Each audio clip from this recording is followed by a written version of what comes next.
தீர்மானிச்சிட்டிங்கன்னா வாழ ஆரம்பிச்சிருங்க. இல்லைன்னா தீர்மானத்தை மாற்றி அமைக்கப்பட்டு விடும், சூழலை மாற்றிவிடும். ஒரு சாரார் உள்ளே யாருன்னா வந்துட்டாங்கன்னா அப்புறம் கஷ்டம். நீங்கள் இருக்கிற பொழுதே நடக்கும். அப்போ வேதத்தை வச்சுன்னு கணவனை போய் செய்யக்கூடாதுன்னு வேதம் சொல்லுது. என்ன மனைவி சேர்ந்து வாழணும்னு சொல்கிறேன். நீ எங்கே சேர்ந்தா வாழ்ந்த? சாப்பிட்டு தூங்கி நின்ற மனுஷன் புருஷனையும் சொல்கிறேன், மனைவியும் சொல்கிறேன். அதன் பிறகு வேத வசனத்தை கொண்டு வந்தால் அந்த 2000 ரூபாய் பைல் நீங்கள் எட்டு வரதுனால யாரும் வாழ மாட்டாங்க. நீங்கள் எவ்வளோ லட்சக்கணக்காக பணம் கொடுத்தாலும் வாழ வரமாட்டாங்க. அவனுக்கு எது தேவையோ அது வெளியேட்டில் கிடச்சிருச்சு. அந்த அம்மாவுக்கு எது தேவையோ அது வெளியேட்டில் கிடச்சிருச்சு. எல்லாருக்கும் சரீரம் முக்கியம் இல்லை, அன்பு ஆறுதல் கிடச்சிருச்சு. அதை ஆறுதலாக நினைக்கிறான், அது ஆரோக்கியம் நினைக்கிறான். அப்புறம் அது நியாய தீர்ப்பு வேறு. முதல்ல உன் வாழ்க்கை போதும் இல்லை. ஏன் சொல்கிற இடத்துல இருக்க மாட்டேங்க. சிலர் இருப்பாங்க, வீட்டுக்கு போனால் வாழ வெட்டின்னு சொல்லுவாங்கல்ல, அதனால அந்த அட்ரஸில் இருப்பாங்க. அந்த புருஷன் வீட்டுடைய விலாசத்தில் இருந்தாலே வாழ்ந்தாதை போல உலகம் நினைக்கிறது இல்லவா? ஆனால் புருஷனையும் சேர்ந்து வாழ வைக்க வேண்டும். புருஷன் வேற எங்கேயோ ஆரம்பிச்சுட்டு இருப்பான், புது கடையை, புது வாசலை திறந்துட்டு இருப்பான். ஒரு நாள் வெடிக்கும். நீ கொடுக்குற வறட்சியினுடைய முடிவும் பலனும் அதுதான். அன்று எல்லாம் சேர்த்து பேக் பண்ணி அனுப்ப வேண்டிய சூழ்நிலை வந்துடும். இதெல்லாம் நடைமுறையா? அப்புறம் வேதம் சொல்லுது, அது சொல்லுது, இது சொல்லுதுன்னா போயான்ட்டு போயிடுவாங்க 2 பேரும். வேறு சபைக்கு போயிடுவான். புது கல்யாணம் பண்ணிட்டு புது சபையை பார்த்துன்னு போயிடுவான்.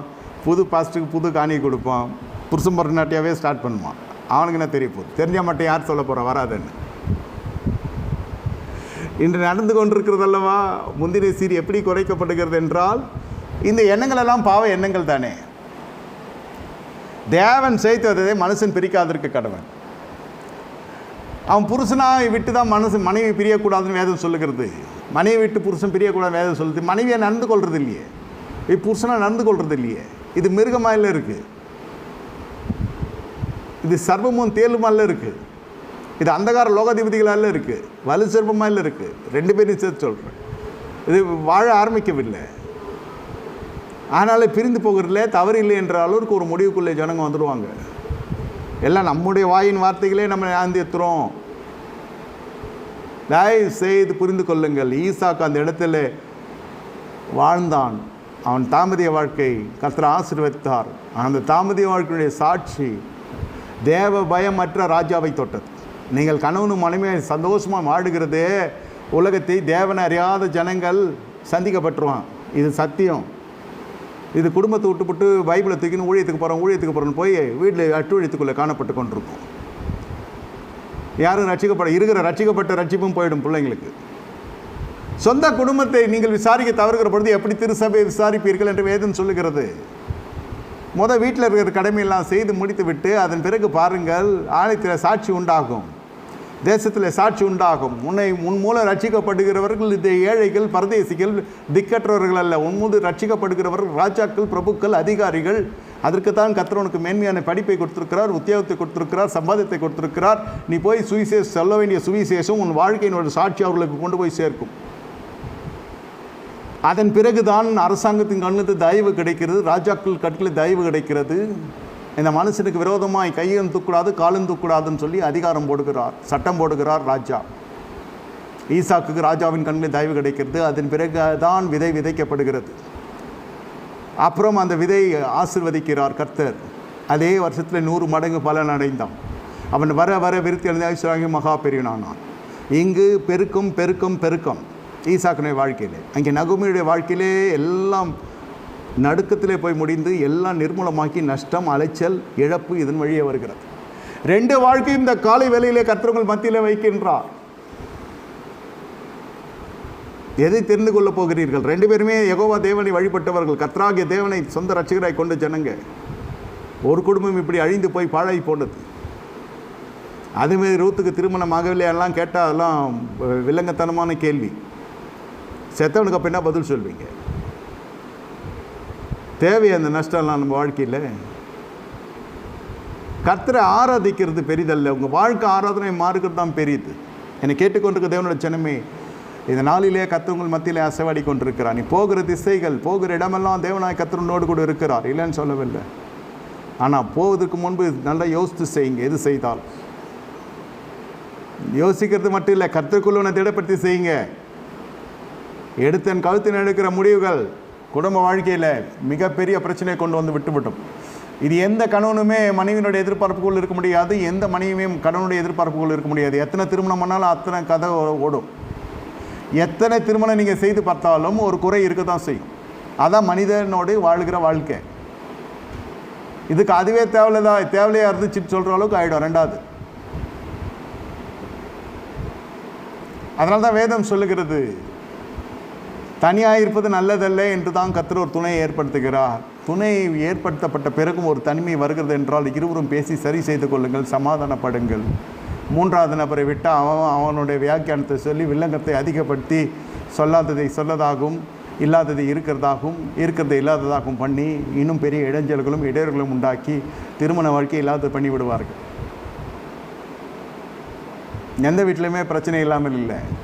தீர்த்து கொள்ளுகிறது தான் ஞானம். ஞானத்தால் வீடு கட்டி எழுப்பப்படும், விவேகத்தால் நிலைத்து நிறுத்தப்படும். திருமணம் ஆவதற்கு முன் இந்த செய்தியை கேட்பீர்கள் என்றால் நீங்கள் பாக்கியவான்கள், பாக்கியவதிகள். இப்போதே பக்குவப்படுத்தி உங்களை நீங்களே ஆயத்தம் பண்ணி கொள்ளுகிறீங்க. ஒரு நோய் இருக்கும், ஒரு பலவீனம் இருக்கும், ஒரு மனநோய் இருக்கும், சரீர நோய் இருக்கும், பொருளாதார தட்டுப்பாடு இருக்கும், முன்ன இருக்கும். 100% யாரும் மார்க் எடுக்க முடியாது திருமண வாழ்க்கையில். அதே போல் திருமண வாழ்க்கையிலே ஒருத்தரை ஜெயித்து ஒருத்தர் வாழ முடியாது. நீங்கள் ஜெயிக்கணும்னு நினச்சா வாழ்க்கையை கோட்டை விட்ருவீங்க. சில வாக்குவாதங்கள்லாம் அடங்கி போகிற பொழுது குடும்பம் கலையாமல் இருக்கும். அந்த வாக்குவாதத்திலெல்லாம் ஜெயித்து காட்ட வேண்டும் என்று நினைத்து பிறரை மட்டும் தட்டி பேசுகிறது, பிறர் தரக்குறவாக பேசுகிறது, எண்ணுகிறது, அற்பமாய் பார்க்கிறது, அற்பமாய் நடத்துகிறது, இதெல்லாம் வாழ்க்கையிலே நீடூழி இருக்க செய்யாது. இதில் என்ன நடக்கும் என்று கேட்டால், அடங்கி போகிற விசுவாசிகளுக்கு கர்த்தர் என்ன செய்வார்? பூரண விடுதலை தருவார். என்ன விடுதலைன்னா, மரணம் யாராவது ஒருத்தரை எடுத்துக்கொள்ளும். ஒரு நீதிமானுடைய வீட்டிலெல்லாம் விவாகரத்து அது மறுபடியும் தேவ சமூகத்துக்கு இணைக்கப்பட்ட திருமணம் உடைக்கப்பட்டு மறுபடியும் அவனுக்கு திருமணம் பண்ணி இந்த அலங்கோல வாழ்க்கையை கர்த்தர் வைக்க மாட்டார். என்ன செய்வார் என்றால், விதவையானவள் இந்த விவாக பிரமாணத்தில் விடுதலையாகிறார். புருஷனும் அப்படி தான். மரணம் வாரி கொண்டு போகும். இந்த மே மாதம் 1ஆம் தேதி சொல்லுகிறேன், ஒழுங்காக வாழுங்க, இல்லைன்னா தேவ நியாய தீர்ப்பு இந்த மாதத்திலே வரும். இந்த வருஷம் முடியட்டும், பிள்ளைங்க படிக்கட்டும், கொஞ்சம் பெருசாகட்டும், அதெல்லாம் இல்லை. நியாய தீர்ப்பு கர்த்தருடையது என்றால் ரொம்ப நாள் கர்த்தர் வெயிட் பண்ண மாட்டார். தேவனுடைய வீட்டில் நியாய தீர்ப்பு வரும். அகால மரண செய்திகளை கேள்விப்படுவீர்கள். இந்த சத்தத்தை கேட்கிற நீங்கள் தேவ சித்தத்தை அறிந்து கொண்டு ஒழுங்காக வாழ்க்கை ஆரம்பிங்க. இல்லைன்னா யாருன்னா ஒருத்தர் இல்லாத போயிடுவீங்க. ஜூன் மாதத்துக்கு கூட இருக்க மாட்டீங்க. இல்லை, I'm talking it very boldly and openly. It's a frank statement. எவ்வளோ நாள் பொறுமையாக இருக்கிறது உங்கள் கூட? கர்த்தர் சொல்கிறேன், ஒரு மனுஷனை நீங்கள் அவனுடைய காலத்தை நீங்கள் வீணடிக்கவில்லை, உங்களுடைய காலத்தை சேர்ந்து வீணடித்து கொண்டிருக்கிறீர்கள். கர்த்தர் பரிசுத்தப்படுத்தி எடுத்துக்கொள்வார். இதில் தப்பு பண்ணுகிறவர்களை எடுத்துக்கொள்வார் நினைக்கிறாதீங்க. நீதிமான கர்த்தர் எடுத்துக்கொண்டு தம் மண்டையில் வைத்துக்கொள்வார். அது பிறகு அந்த நாட்கள் மிக பொல்லாத நாட்களில் அந்த பெண்மணிக்கோ ஆணுக்கோ காணப்படும். பூமியில் அந்த நியாயம் தீர்க்கப்பட்டு தான் அந்த ஜனத்தை கூட கர்த்தர் எடுப்பார். இதாகும் 30 வருஷம். இதெல்லாம் நான் கண்ணார பார்த்துருக்குறேன். நான் நினைத்தது உண்டு, இவ்வளோ கொடுமைப்படுத்துகிறானே இந்த மனுஷன் தானே இந்த மனுஷனை கர்த்தர் எடுத்துருவார் நான் நினச்சது உண்டு ஆரம்ப காலகட்ட ஊழியத்தில். ஆனால் கர்த்தர் என்ன செய்ய, உத்தமையாய் அந்த மனைவியை எடுத்துக்கொள்ளுகிறார், பரிசுத்தப்படுத்தி தம் மண்டையில் வைத்து கொள்ளுகிறார். கடைசியில் இந்த மனுஷன் ஒரு கவலம் சாப்பாட்டுக்கும் ஒரு டம்ளர் தண்ணிக்கும் மிகவும் சிறுமைப்படுத்தப்படுகிறான். காஃபி போட தெரியாது, சோறு வடிக்க தெரியாது, துணி துவைக்க தெரியாது, அயன் பண்ண தெரியாது, வாய் மட்டும் இருந்தது. நியாயம் இருக்க வாய் மட்டும் இருக்கும். எது சொன்னாலும் ஒரு குறை சொல்லிக்கிட்டு, இது சரியில்லை அது சரியில்லை, அது குறை சொல்லாத நாளே கிடையாது. அந்த அம்மா தாழ்மையெல்லாம் செஞ்சு கொண்டே இருந்தது. ஒரு நாள் படுத்துச்சு அந்த அம்மா, வியாதி படுகையில் சாப்பிட்டு தூங்கினாங்க அந்த அம்மா. மறுநாள் காலை எழுச்சிக்கவே இல்லை. கர்த்தர்களுக்கு ஆகிட்டு அந்த ஒரு நாள் இந்த மனசு ரொம்ப கஷ்டப்பட்டான். அந்த ஒரு நாள் தான் கஷ்டம்னு நினச்சார் அவர். இல்லை, கஷ்டத்தின் துவக்க நாள் அது. அதுக்கப்புறம் சோதனைகளே அந்த மனுஷனுக்கு எத்தனை வயசு செத்தாருன்னு நீங்கள் நம்ப மாட்டீங்க. 95 வயசு செத்தார் அவர். 95 வயசு. எனக்கு ஊழியத்துக்கு 24 வருஷம் எனக்கு. அவர் சாகிறப்போ என் ஊழிய வயசு பார்த்தீங்கன்னாக்கா 20 வருஷம். எனக்கு முன்னே ஒரு 20 வருஷம் ஒரு விடையராக இருந்திருக்கிறார். நான் கர்த்தருக்குள்ளே வரத்துக்கு முன்னே ஒரு விடையர் ஆகிட்டார். சாப்பாடுறதுக்கு போட்டதுக்கு ஆள் இல்லை, பணம் இருக்கிறது, கை நடுங்கிறது, தனியாக கது தாப்பால் போட்டு தூக்க முடியாது. செத்துட்டானா என்ன பண்ணுறதுன்னு பயம். பிள்ளை மருமகன் உறவினர்கள் எல்லாத்தையும் அலசடி பட்டாச்சு. சபை சேர்க்கறது இல்லை, சங்கம் சேர்க்கறது இல்லை, இனம் சேர்க்கறது இல்லை. ஐயோ பொல்லாத மனுஷன் இருந்தாலும் குடியை கெடுத்துருவான்னு. நடுவில் மெமரி லாஸு, வாய் ஏற்கனவே லூஸு, சொல்கிறது எதுனா சொல்லிட்டு சொல்லாதன்னா அங்கே போய் கரெக்டாக சொல்லும்.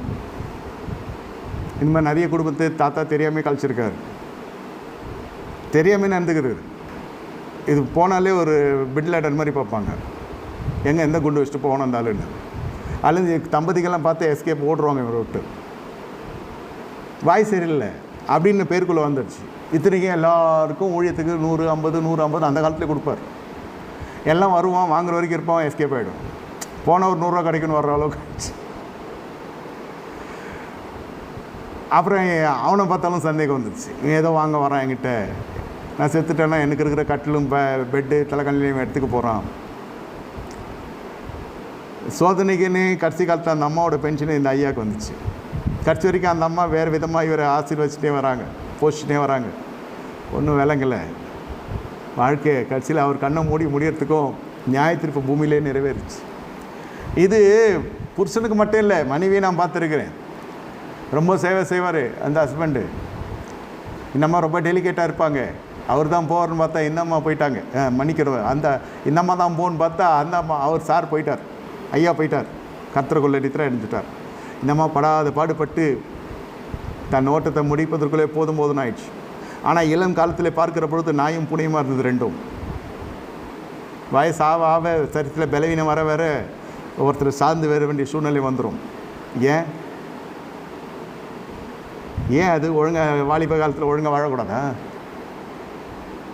சரீரத்தில் கொஞ்சம் மேன்மை இருந்துச்சுன்னா, பலம் இருந்துச்சுன்னா, கையில் கொஞ்சம் பணம் இருந்துச்சுன்னா, இருமாப்பு அகந்த திமிரு ஆணவம் எல்லாம் வந்துருமா? அவங்க ஆலயம் உங்களை மெச்சிக்கொள்ளும், ஆண்டவர் மெச்சிக்கொள்ள மாட்டார். ஆலயம் நீ கொடுக்குற தசபாகத்தில் வாங்கி கொண்டு வரவேற்கும், பதவி கொடுக்கும். ஒன்று பக்கத்தில் நின்று 1000 போதுகளுக்கு பேசலாம், ஒரு தேவனுடைய அபிஷேகம் நிற்காது. அபிஷேகம் பண்ணப்பட்ட பாத்திரத்தோடு இணைய முடியாது.